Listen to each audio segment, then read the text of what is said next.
நமஸ்காரங்கள். நேத்தியோட பாட்டு லாஸ்ட் வார்த்தை வந்து துணையே அப்படின்னு நிறுத்தியிருக்கார். ஸோ இப்போ அடுத்தது ஆரம்பிக்கிறார். என்ன அழகா ஆரம்பிக்கிறார் பாருங்க.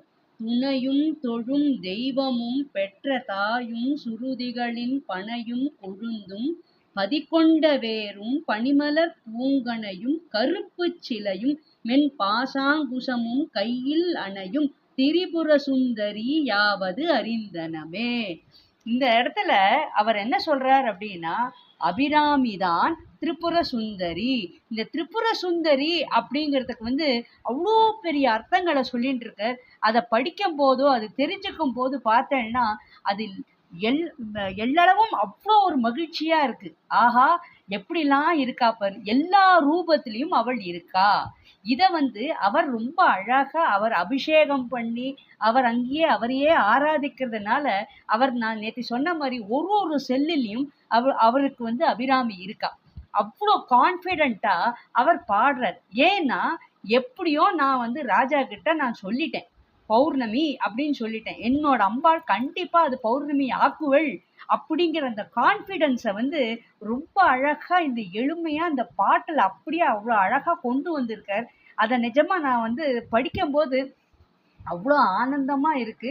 கண்டிப்பா நீங்களும் அதை வந்து நீங்க உட்கொள்ளும் போது, அதாவது அதை புரிஞ்சுக்கும் போது நீங்களும் அதை கண்டிப்பா உணர்வேள் அப்படின்னு நம்புறேன். ஃபர்ஸ்ட் அவர் என்ன சொல்றார், துணையும்.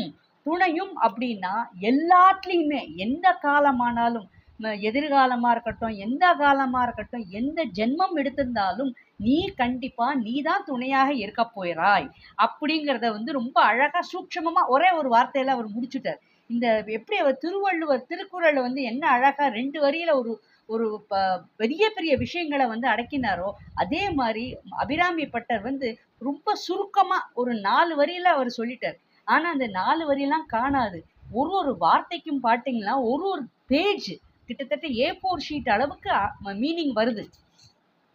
துணையும் அப்படிங்கும்போது எல்லா ஜீவராசிகளிலும் நீ துணையாக இருக்கிறாய். மனிதர்களுக்கு மட்டும் இல்ல, எனக்கு மட்டும் இல்ல, எல்லாத்துக்குமே நீ தான் துணையா இருக்கக்கூடியவள். தொழும் தெய்வம், ஒன்னதான் எல்லாரும் தொழுதுன்னு இருக்கா, வேற யாரும் தொழல. ஸோ நீதான் தொழும் தெய்வம். பெற்ற தாயும், தாயாகவும் நீதான். ஸோ எங்க தாயவே நீதான் பெற்ற. அவ்வளோ அழகா ரொம்ப அருமையா அவர் வந்து சுருக்கமா சொல்லிட்டார்.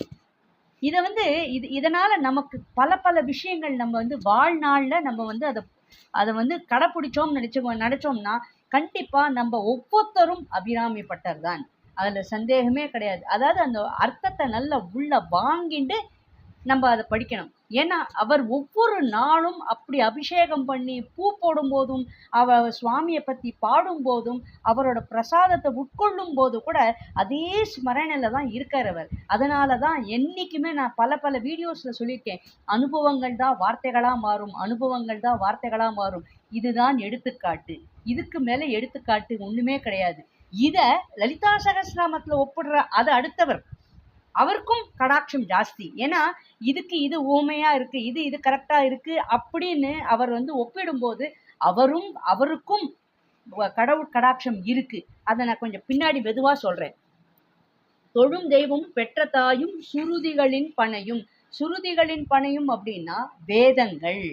நீதான் வேதம், நீதான் வேதத்துக்கெல்லாம் தாயி, வேதத்துக்கு நீதான் வேறு, நீதான் ஆலமரம் எப்படி ஆழமா இருந்து எப்படிலாம் படர்றதோ அந்த அளவுக்கு நீதான், எல்லாமே நீதான். இந்த வேதத்தை கற்றுக் கொடுக்கறதும் நீதான், வேதத்தை பாட வைக்கிறதும் நீதான். இந்த மாதிரி ஒவ்வொரு அந்த வேதத்திலையும் நீ ஒரு ஒரு அக்ஷரமா நீ இருக்கை அப்படின்னு அவர் சொல்றார். பதிகொண்ட வேரும் பனிமலர் பூங்கனையும் கருப்பு சிலையும் என் பாசாங்குசமும் கையில் அணையும். இவ கையில என்னெல்லாம் வச்சுட்டு இருக்கா பாருங்க, பாசம், அங்குசம், வில்லு, கரும்பு, என்ன அழகா எல்லாம் முக்கியமானது. அதாவது இந்த பாசம்ங்கிறது வந்து ஒரு கயிறு, பாசக்கயிறு. அந்த பாசக்கயிறு வந்து பார்த்தீங்கன்னா 2 முனையும் அவ கையில தான் பிடிச்சிட்டு இருக்காளாம். அதாவது நம்மள ஆசையை தூண்டு பண்றதும் அவதான், அந்த ஆசையை நிறைவேற்றுறதும் அவதான். ஸோ எல்லாத்துக்குமே அவளோட கடாட்சம் இருந்தாதான் அது கண்டிப்பாக நடக்கும். அந்த ஆசையானது நமக்காக இருந்தால், அதை தான் நான் அடிக்கடி சொல்லுவேன், நமக்காக இருந்தால் கண்டிப்பா அவள் பூர்த்தி பண்ணுவள். நமக்காக இல்லைன்னா நம்ம அதை மறந்துட்டு அடுத்ததுக்கு போகணும், அதுவும் அவள் தான் காட்டுவள். இது நம்மளோடது இல்லை, ஸோ இதற்கு நம்ம ஆசைப்படுறது தவறு அப்படின்னு புரிய வைக்கிறதும் அவதான். அங்குசம், அங்குசம் அப்படின்னா நமக்கு தெரியும், பெரிய யானையோட அங்குசத்தை வச்சு தான் மதம் பிடிக்கும் போது அந்த ஒரு ஆயுதத்தை வச்சு தான் அடப்பா. அதே மாதிரி இவளும் நம்பள் ஒருவேளை ஆங்காரத்திலேயோ அதிகாரத்திலேயோ நம்பள் மதம் பிடிக்கும் போது, அனாவசியமா ஒரு வெறி பிடிச்சு கோவப்படும் போது அதை அவள் அடக்குவள். அதுதான் அந்த ஆயுதம் யார்கிட்ட இருக்கு? அம்பாள் கிட்ட தான் இருக்கு. அவகிட்ட நம்ம முறையிடும் போது கண்டிப்பா அந்த அகங்காரம் கூட கம்மி ஆயிடும். அப்புறம் கையில் அணையும் திரிபுர சுந்தரி. திரிபுர சுந்தரி அழகானவள், அழகுக்கு அழகு. அந்த அழகு அப்படிங்கிற உதாரணத்துக்கு யாருன்னா இவதான் திரிபுர சுந்தரி. இந்த திரிபுர சுந்தரிய நம்ம கண்டிப்பாக நம்ம பேரழகிய நம்ம இது பண்ணோம்னா, நம்ம நமஸ்கரிச்சோம் அப்படின்னா, நம்மள அவளை பாராட்டினோம் அப்படின்னா, கண்டிப்பா அதுக்கு உண்டான அவகிட்ட இருக்கக்கூடிய பவர், அந்த லைட், எப்படி நம்ம எல்லாருமே அவகிட்ட சரணாகதி அடைகிறோமோ, பல விஷயங்கள் நம்ம சரணாகதி அடைஞ்சு பல விஷயங்கள் நமக்கு ஜெயிக்கிறோமோ, அந்த மாதிரி ஒரு பவரை நமக்கு கொடுக்கக்கூடியவள்.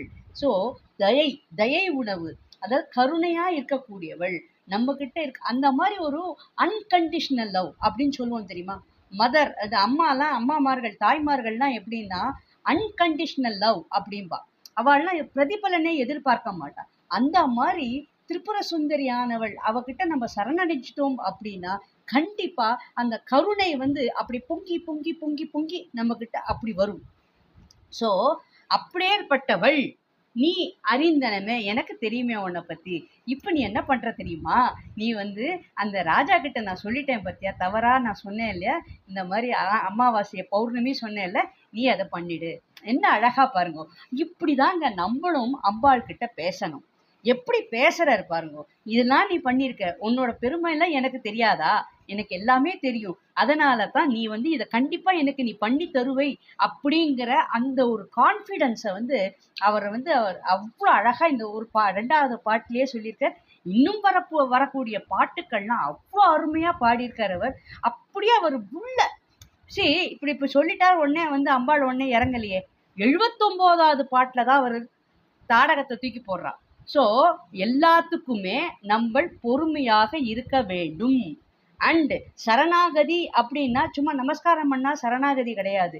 பரிபூர்ணமா அப்படியே ஆசைகள் எல்லாம் துறந்து, நீதான் எனக்கு இதை கொடுத்தியா, ரொம்ப சந்தோஷம், எல்லாத்தையுமே சுவாமியோட பிரசாதமாக ஏற்றுக்கொண்டு நம்ம எல்லாத்தையுமே ஓகே, இன்னைக்கு தப்பா நடந்துட்டா இன்னைக்கு திட்டினாளா, ஓகே இதுவும் பிரசாதம் அப்படின்னு நம்ம எல்லாத்தையும் ஏத்துக்கக்கூடிய பக்குவமும் நமக்கு வந்தாதான் அருள் கண்டிப்பாக கிடைக்கும். இப்போ நம்ம இதை எப்படி லலிதா சகஸ்ரநாமத்துல எல்லாத்தையும் சொல்லியிருக்கா அப்படிங்கிறத நம்ம பார்ப்போம். கொஞ்சம் திரிபுர சுந்தரி அப்படிங்கிறதுக்கு என்ன அழகா நம்ம லலிதா சகஸ்ரநாமத்துல திரிகூடா, திரியக்ஷரி, திரிநயனா, திரியம்பகா, திரிபுரா, திரிஜகன் வந்தியா, திரிலோச்சனா, திரிமூர்த்தி, திரிகேஸ்வரி, தக்ஷரி, திரிசந்தியா, திரிகண்டேஷி, திரிகுணா, திரிகோணகா. இந்த திரிகோணகா அப்படிங்கிறதுக்கு அந்த ஸ்ரீசக்கரம் எப்படி இருக்கும்னா அந்த முக்கோணமா அந்த மாதிரி. ஸோ இது எல்லாத்துக்கும் என்னன்னு பார்த்தேன்னா நம்பர் 3. இந்த நம்பர் 3க்கு அவ்வளோ பெரிய வேல்யூ இருக்கிறா. முப்பெரும் தேவியர்கள், முப்பெரும் தேவர்கள், அப்புறம் இந்த மாதிரி மூணு ரொம்ப முக்கியமான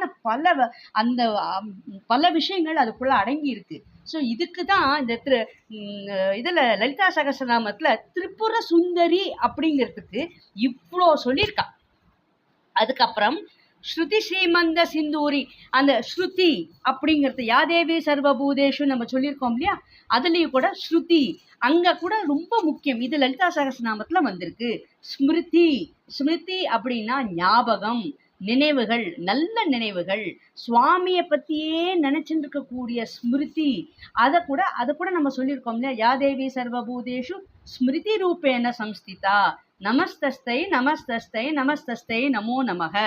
அப்புறம் மகா திரிபுர சுந்தரி, சதுர்பாஹு சமன்விதா, ராகஸ்வரூப பாசாட்யா, குரோதா காராங்குஜோஜ்வலா, மனோரூபேக்ஷு கோதண்டா, கருணாரச சாகரா, கருணை நான் சொன்னேன் இல்லையா, கருணை அப்படி அப்படி அபண்டன்ஸ்னா வந்து அளவற்ற கருணை அப்படி தருவானாம்.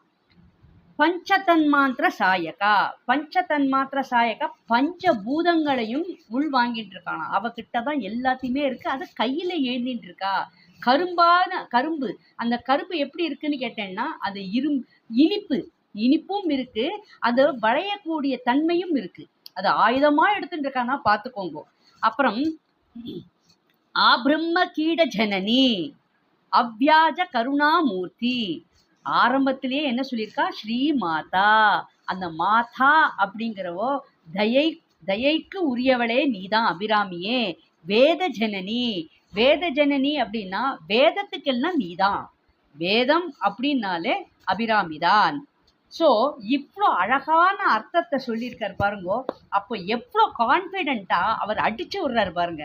நான் கண்டிப்பா இவ்வளோ விஷயம் உங்ககிட்ட இருக்கு, இதெல்லாம் நான் அறிஞ்சேன், எனக்கு எல்லாம் தெரியும். அப்போ நம்மள மாதிரி பாமர மக்களுக்கு புரியறதுக்கோசரம் நீ விளையாடி இருக்க, நீ என்னோட நாக்கில் வந்து இந்த மாதிரி விஷயத்த சொல்லியிருக்க, அதனால நீ கண்டிப்பா உண்மையாக்கு, என்ன நீ ஏத்துக்கோ, இந்த ஜென்மம் எனக்கு வந்து பூர்த்தி ஆகணும், நான் உன் மேல பக்தி செலுத்துறது உண்மையானால் நீ கண்டிப்பாக என்ன ஏத்துக்கணும் அப்படின்னு 2வது பாட்டுல சொல்றார்.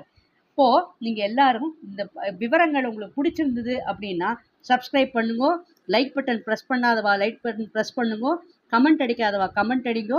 And if you find my message is informative, try to share among your contacts. Thank you, நமஸ்காரங்கள், வாழ்க வளமுடன்.